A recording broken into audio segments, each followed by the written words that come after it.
నమస్తే. Welcome to Suman TV. నేను మీ యామ్ని. ప్రస్తుతం మనతో ఉన్నారు ప్రముఖ ఆధ్యాత్మికవేత్త, జ్యోతిషరత్న శ్రీమతి కోనాల భాగ్యలక్ష్మి రెడ్డి గారు ఉన్నారు. అమ్మతో మాట్లాడి మనకున్న సందేహాన్ని అడిగి తెలుసుకుందాం. నమస్తే అమ్మ. నమస్తే అమ్మా. అమ్మ, ఇప్పుడు శని వక్రగతి చెందుతుంది అని అంటున్నారు. అసలు ఇప్పటి నుంచి ప్రారంభమవుతుంది? ఈ వక్రగతి వల్ల అసలు 12 రాశుల వారికి ఏ విధంగా ఉంటుందమ్మా? ముఖ్యంగా శని వక్రగతి అనుకునే ముందు ఒకసారి శని భగవానుని మనం ధ్యానం చేసుకుని మొదలు పెడదాం. ఓకే. గంగణపతే నమః. వక్రతుండ మహాకాయ కోటి సూర్య సమప్రభ నిర్విఘ్నం కురుమే దేవా సర్వకార్యేషు సర్వదా. ఓం గంగణపతే నమః. నీలాంజన సమాభాసం రవిపుత్రం యమాగ్రజం ఛాయా మార్తాండ సంభూతం తం నమామి శనిచ్చరం. ఆ శని భగవానుడికి నమస్కారం చేసుకుంటూ శని భగవానుడు వక్రగతిన వెళ్తున్నాడు. 139 days అనేసి మనకి చెప్తూ ఉన్నారు. అయితే ఈ శని భగవానుడు వక్రం అంటే ఏమిటి, వక్రగతి అంటే ఏంటి అనేది మనం తీసుకున్నట్లయితే, వక్రం అంటే వంకరగా తిరగడం అచ్చ తెలుగులో. అయితే ఏమిటంటే దానికి అసలు శని భగవానుడు దేనికి కారకత్వం వహిస్తాడు అని మనం ఆలోచించినట్లయితే కనుక ఆయుష్కి ఆయనే, విచారానికి ఆయనే, దుఃఖానికి ఆయనే, తర్వాత రోగానికి ఆయనే, మన రూపం బాగుండడానికి బాగోకపోవడానికి కురూపత్వంగా ఉండడానికి కూడా శని భగవానుడే కారకత్వము. తర్వాత మోసకారిగా మనం బతకాలన్నా, భయంకరంగా అవతలి వాళ్ళని భయపెట్టాలన్నా కూడా ఈ శని యొక్క ప్రభావం మనిషి జీవితం మీద ఎక్కువ ఉంటుంది. కొంతమంది ఇనుప వ్యాపారం చేస్తారు, బ్రహ్మాండంగా ఫ్యాక్టరీలు సంపాదించేసుకుంటారు.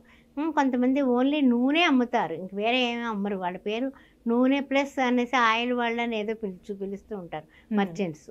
ఎందుకని అంటే ఏంటి, శని కటాక్షం బాగుంది. కొంతమంది ఓన్లీ వైన్ షాపులే పెడతారు, మద్యపానం అనేది విక్రయిస్తూ ఉంటారు. అవన్నీ కూడా ఎందుకంటే వాళ్ళకి దానిలో అది కూడా శని భగవానుడి యొక్క దయ.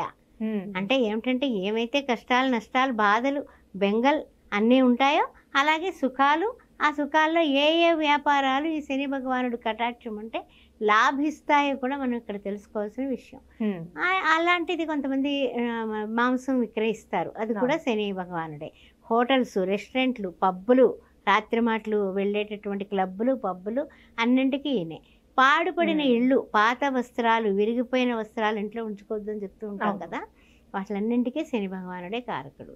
అందువల్ల మకరం, కుంభం కూడా ఆయన ఆధిపత్యం సాధిస్తూ ఉంటాడు. ఆయనకి ఏంటంటే జూదం ఆడే వాళ్ళలో శని భగవానుడు వెళ్ళి కూర్చుంటాడు.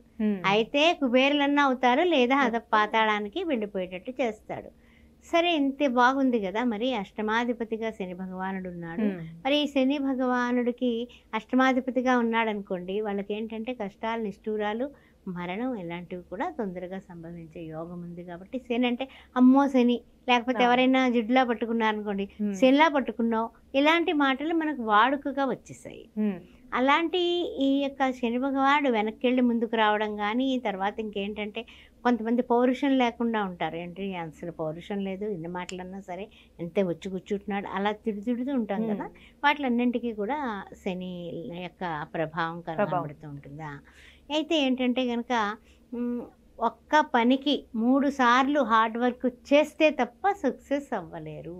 ఇది కూడా శని యొక్క ప్రభావమే.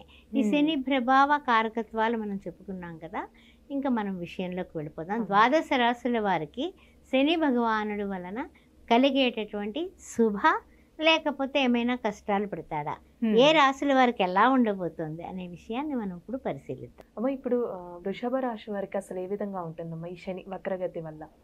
శని వక్రగతి అనేది మనకి చూసినట్లయితే కనుక ట్రాన్స్ఫర్స్కి ఎక్కువ వృషభ రాశిలో ఉన్నటువంటి కృత్తిక 2, 3, 4 పాదాలు. ఆ తర్వాత చూసినట్లయితే కనుక మనకి వృషభ రాశిలో రోహిణి నక్షత్రం, మృగశిర, ప్రథమ, ద్వితీయ ట్రాన్స్ఫర్లకి అవకాశం ఉంది. ట్రాన్స్ఫర్లు వచ్చే అవకాశం ఉంది, లేదా ఇల్లు మారడాలు లాంటివి చేసే అవకాశాలు ఉన్నాయి. స్థల మార్పుడు, స్థాన చలనం ఇవన్నీ కనపడుతున్నాయి. అయితే ఏంటంటే విద్యార్థులైతే కనుక కొత్త కొత్త కోర్సులు నేర్చుకునే అవకాశాలు మిన్నగా ఉన్నాయి. కాబట్టి కొత్త కోర్సులు నేర్చుకోండి. నేర్చుకుంటే మీకు కలిగే ఉపయోగం ఏమిటంటే చక్కగా మీకు విదేశీయాన అది ఏమిటంటే అదృష్టం వస్తుంది. శని వక్రగతిలో వెళ్ళడం వలన కూడా మీ అవకాశాలు ఏం తగ్గవు, విదేశాలకి వెళ్ళే ఛాన్సెస్ అయితే ఏమీ పోవు. 1-2 సార్లు కొంచెం తిప్పుడు ఉంటుంది, ఆ తిప్పుడు తిరిగినట్లయితే కనుక చాలు. తర్వాత ఇంకొకటి ఏంటంటే కనుక యోగం అయితే ఉంది, విదేశీయాన యోగం ఉంది, అద్భుతమైన అవకాశం ఉంది. అందువల్ల గట్టి ప్రయత్నం చేసేయండి. సరే, ఇంకా ఆధ్యాత్మికత్వం కూడా పెరుగుతుంది. దేవుడి దగ్గరికి వెళ్ళి దర్శనం చేసుకుందాం, ఇవాళ శనివారం కదా, వెళ్ళి వెంకటేశ్వర స్వామి దర్శనం చేసుకుని దండం పెట్టుకుని వద్దాం, ఆయనకు తులసిమాల సమర్పించుకుందాం. ఇలాంటి మంచి ఆలోచనలు పెరుగుతాయి. రోజు రోజుకి కూడా అద్భుతమైనటువంటి ఆధ్యాత్మిక సంపద పెరుగుతుంది, అభివృద్ధి అవుతుంది. ఎప్పుడైతే ఆధ్యాత్మికం పెరుగుతుందో కూడా వృత్తుల్లోని కొన్ని విషయాల్లోని డిలే అవుతూ ఉంటాయి పనులు. అంటే ఏదైనా సరే బిల్స్ అవి శాంక్షన్ కాకపోవడం, కొంతమంది వ్యాపారస్తులకి, కొంతమందికి రియల్ ఎస్టేట్ రంగంలో వాళ్ళకి ఏదో కొని అమ్ముతూ ఉంటారు పాపం, అవేమో తగిన టైంలో అమ్ముడవ్వకపోవడం, ఇలాంటి డిలేలు అనేవి మాత్రం జరుగుతూ ఉంటాయి. ఆ డిలేలని నిమిత్తము కూడా భగవంతుడిని ఆశ్రయిస్తూ ఉంటారు అన్నమాట. అందువల్ల దైవ అనుగ్రహం వైపు వీళ్ళు తప్పనిసరిగా అడుగులు వేస్తారు. తర్వాత ముఖ్యంగా ఏమిటంటే కనుక గవర్నమెంట్తో కొన్ని విషయాల్లో అంటే గట్టిగా ఒక్కసారి కాదు, 2 సార్లు కాదు, చెప్పులు అరిగేలా తిరుగుతున్నాము కానీ కావడం లేదు అని వాపోవడం, కొంచెం పెండింగ్ పట్టడం, ఇలాంటి వాటితోటి కాస్త సఫరింగ్ ఉంటుంది.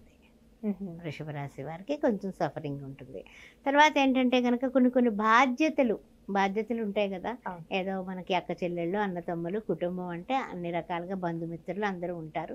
ఏదో ఒక పనులు ఏదో ఒకటి చెప్తూ ఉంటారు మనకి. అవి సరైన సమయానికి చేయలేకపోవడం వల్ల నిందలు నిష్ఠూరాలు కూడా పడే అవకాశం ఉంది.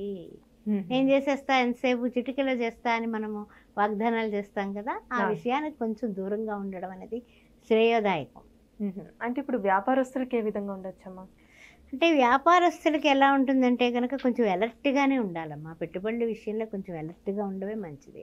ఎందుకంటే కనుక అప్పుడు మనము వాళ్ళు చేస్తున్నారు, మన పక్క వాళ్ళు చేస్తున్నారు, పలానా స్టాక్ తెప్పించారు అని మనం కంగారు పడిపోయి మనం కూడా గట్టి ఆర్డర్ పెట్టేసాం అనుకో, అది మన టైం బాగోకపోతే వెళ్ళదు. పక్క వాళ్ళ షాపులో విపరీతమైనటువంటి ఆకర్షణతో జనాలు వెళ్ళిపోతున్నారు, ఆ వస్తువు కొనేస్తున్నారు, మన దగ్గర ఉండిపోయింది. అలాంటి ఇబ్బందులు కలిగే అవకాశం ఉంది వృషభ రాశి వారికి. అందుకని కొంచెం చూసి ఆచితూచి అడుగులు వేయడం. 139 రోజులు కొత్త ప్రయత్నాలు చేయకుండా, ఎక్కువ పెట్టుబడులు పెట్టకుండా కాస్త మన వరకు ఎంతవరకు ఏమిటి అనేది ఒక అంచనా ఉంటుంది కాబట్టి దాని ప్రకారం. అదేవిధంగా కోర్టు వ్యవహారాల్లో కూడా కొంచెం జాగ్రత్తగా మనకి ఎంతవరకు వీలైతే అంతవరకు అన్నీ కూడా చక్కబెట్టుకోవడం, కాస్త వాయిదా అడగడం. ఈ 139 రోజుల తర్వాత మనకి ఫరగా వస్తాయి, తీర్పులు అవి కూడా ఫరగా వస్తాయి. అంటే ఏమైనా కొంచెం ఆరోగ్య సమస్యలు అంటూ ఉన్నాయమ్మా ఈ రాశి వారికి సంబంధించి? ఆరోగ్యం కన్నా కూడా కొంచెం జాబు మార్పులు, హఠాత్తుగా ఉద్యోగం మారిపోదాము అనేసి అలాంటి ఆలోచనలు ఎక్కువ చేస్తారు. ఆరోగ్యం పర్వాలేదు, బాగానే ఉంది. ఇలాంటి ఆలోచనలు చేయడం వల్ల వీళ్ళకి కలిగేటటువంటి నష్టం ఏంటంటే కనుక కొంచెము ఉన్నది ఉద్యోగాన్ని గబుక్కొని రిజైన్ చేసేసి వేరే దాంట్లోకి దూకుతుల్లోకి అది వెంటనే సక్సెస్ కాకపోతే, అంటే వాళ్ళు వెంటనే తీసుకోకపోతే కనీసం కొంచెం కొన్ని రోజులు ఇబ్బంది పడే, అంటే మెంటల్లీ స్ట్రగుల్ ఉంటుంది కదా మనకి. సాగే లైఫ్ ఒకసారి బ్రేక్ వచ్చి మళ్ళీ ఎలాంటిది వస్తుందని అవుతుంది కాబట్టి 139 రోజులు చేంజెస్ ఎక్కువ చేసుకోకండి. అలానేమ్మా ఈ రాశి వారికి సంబంధించి ఎలాంటి పరిహారం చేసుకుంటే మంచిదమ్మా? పరిహారాలు అంటేనమ్మా ఒకటే గుర్తుపెట్టుకోండి, ఎక్కువ కీళ్ళ నొప్పులు వస్తాయి వీళ్ళకి, కాళ్ళు లాగడాలు, నీరసము ఇవన్నీ వస్తూ ఉంటాయి. శని భగవానుడు మరి వృద్ధుడు కదా, మరి ఆయన వక్రగతిలోకి వెళ్ళాడు కదా, మరి ఆ ఎఫెక్ట్ వృషభ రాశి వారికి ఉంటుంది. కాబట్టి శని భగవానుడికి సంబంధించినటువంటి జపం చేసుకోవడం కానీ, ఓం సం శనిచ్చరాయ నమః ప్రతిరోజు కూడా 19 సార్లు అనుకోవడం. ఆ తర్వాత ఏంటంటే కనుక శని భగవానుడికి సంబంధించి అన్నం దానం చేయటం, నల్ల కుక్కలకి ఎక్కువ రొట్టెలు వేయటం, ఇలాంటివి కొన్ని మనం చేసుకున్నట్లయితే అద్భుతంగా ఉంటుంది. తర్వాత ఏంటంటే సవాళ్ళు కూడా ఉంటాయమ్మా వీళ్ళకి. నువ్వు ఇది చేస్తేనే ఈ ఉద్యోగంలో కంటిన్యూ అవుతావు, అలాంటి సవాళ్ళు ఎదుర్కొంటారు. అందువల్ల మెంటల్ టెన్షన్, మానసిక టెన్షన్, అదే కాకుండా ఈ కాళ్ళ నొప్పులు, కీళ్ళ నొప్పులు తిరిగి అలసిపోతూ ఉంటారు.